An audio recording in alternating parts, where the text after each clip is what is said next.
Дорогие девочки, всем привет! Сегодня эфир для вас. Поскольку сейчас лето, разгар отпусков, разгар летнего сезона, разгар романов, любви, страсти и так далее, я сегодня хочу немножечко поговорить на тему, откуда это все берется. Природа этого всего и почему так много слез. Почему так много боли остается после. Да, и почему так много боли, слез и печали остается после. И поможет мне в этом наша дорогая Елена. По сути, ситуация быстрых романов, быстрой влюбленности, быстрых разрывов, расставаний, страданий, это не есть проблема только Египта. Это вообще не проблема, по крайней мере для египтян уж точно, для египетских мужчин. Это есть проблема для женщин, которые четко не осознают, с каким образом они сталкиваются, с каким архетипом они сталкиваются, вообще, кто есть эти люди, с которыми они встречаются здесь, на курорте. Проблема курортных городов в том, что в курортных городах живут люди, живут мужчины, которые живут на эмоции радости. С одной стороны, это классно, а с другой стороны, у всего есть свои последствия, да, у всего есть свои недостатки. Даже у веселой такой ситуации, когда все довольные, все радостные, все находятся в такой благости, расслабленном состоянии, есть свои минусы, есть обратная сторона. И вот как раз-таки быстрые романы, точнее их быстрое завершение, это есть вторая сторона Египта. Женщина приезжает сюда временно, да? Мужчина, который встречает ее здесь, он понимает, что она здесь временно, уедет эта, приедет другая. И так нескончаемый поток этих женщин. Мужчина, который живет здесь, в курортном городе, он привыкает к тому, что уехала одна, приедет другая. И ему как-то нужно к этой ситуации тоже привыкнуть и адаптироваться. Он рождается здесь, он взрослеет здесь, он адаптируется в процессе жизни, он приобретает в процессе жизни какие-то особые качества, связанные с данной ситуацией, сложившейся в данной местности.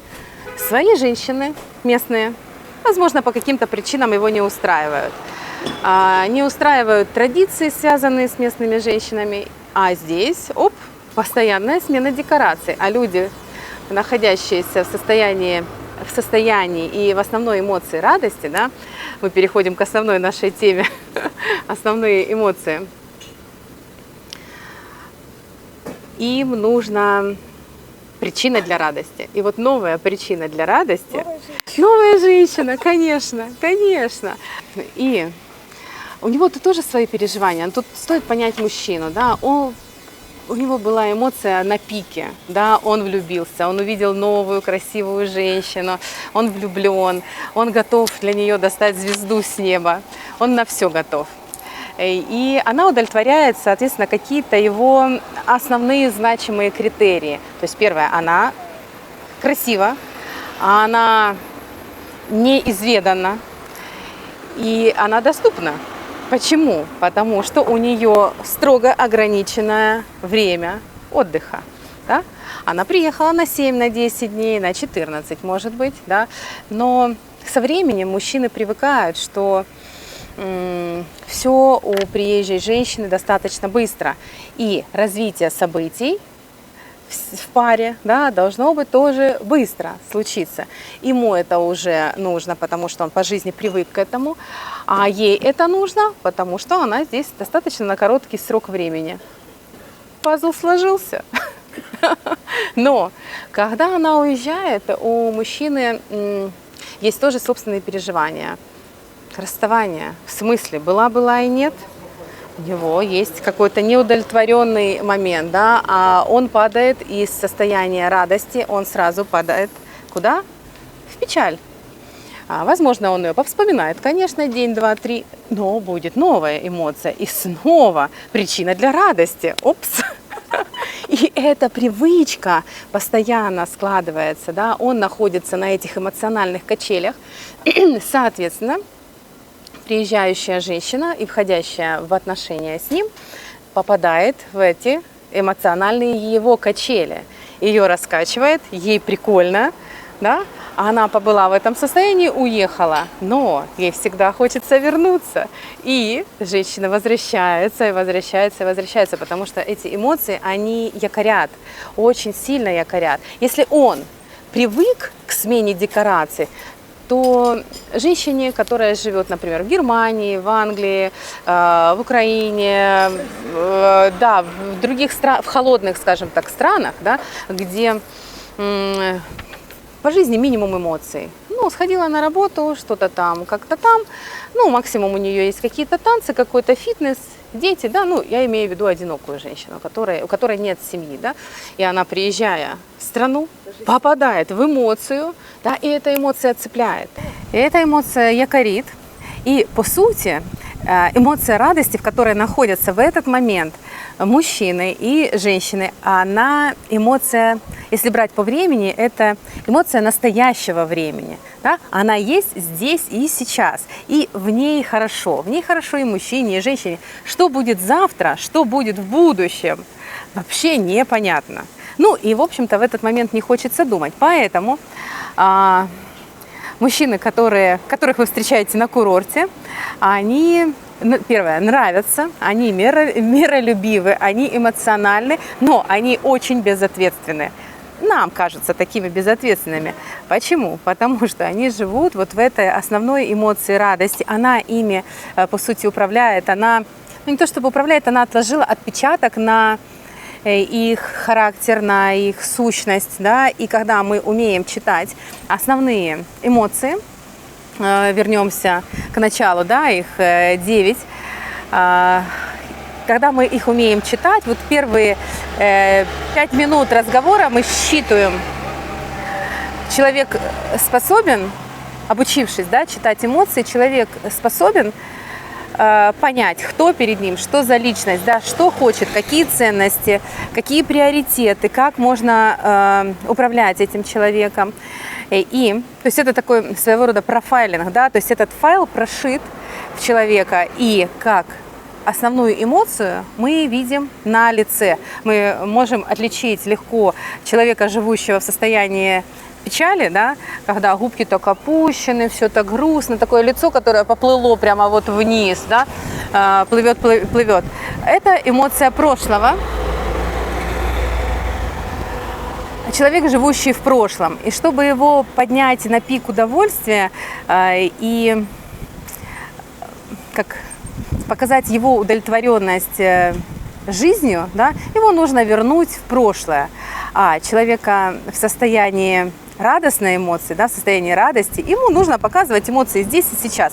Мы полетели весело побежали, вкусно покушали, вкусно выпили, да, прикольно посмеялись, сходили на дискотеку. Все, дискотека закончилась, отношения закончились, закончился эмоциональный танец, да, танцуем мы танго, танцуем бачата, да, и тут у нас такая страсть, да, и вот 7 дней курорта, вписываем в 1,5 минуты танца, да.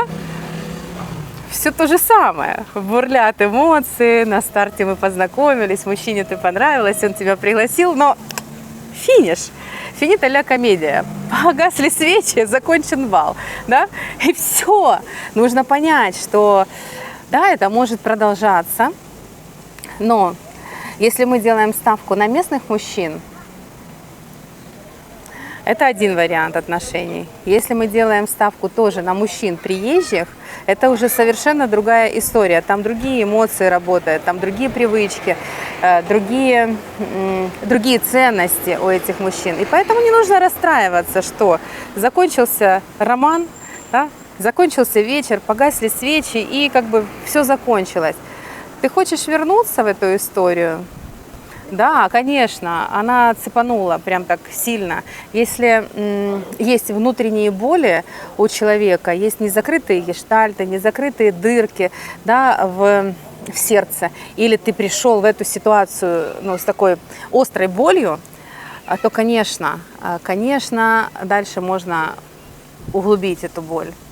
Дальше можно попасть, ну, реально в пропасть. Но когда ты спокоен, когда ты весел, ты такой на авантюристической какой-то легкой ноте, то это превращается в игру.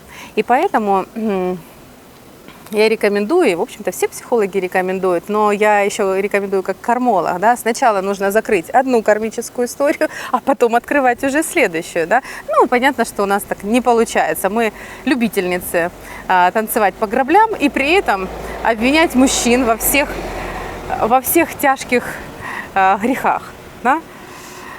Так что, девочки, вспомните, мужчина тоже человек, у него есть свои незакрытые гештальты, у него есть свои боли, свои переживания, свои страхи, у него есть своя картинка мира, свои ценности. Да? И очень важно, чтобы наши ценности совпадали с ценностью нашего партнера. Мы же приходим танцевать на дискотеку. Кто-то любит поп-музыку, кто-то рок-дискотеку любит, кто-то приходит на классические танцы, кто-то на латинские, да. То есть мы вот здесь, на этом уровне, уже ищем соответствие. Соответственно, идем дальше. По каким еще критериям мы совпадаем, да? Ему нужна семья, мне нужна семья. Он в поиске постоянных отношений, я тоже в поиске постоянных отношений.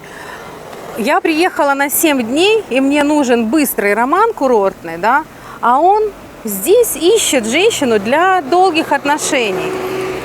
Уже не совпадает. Или наоборот, да?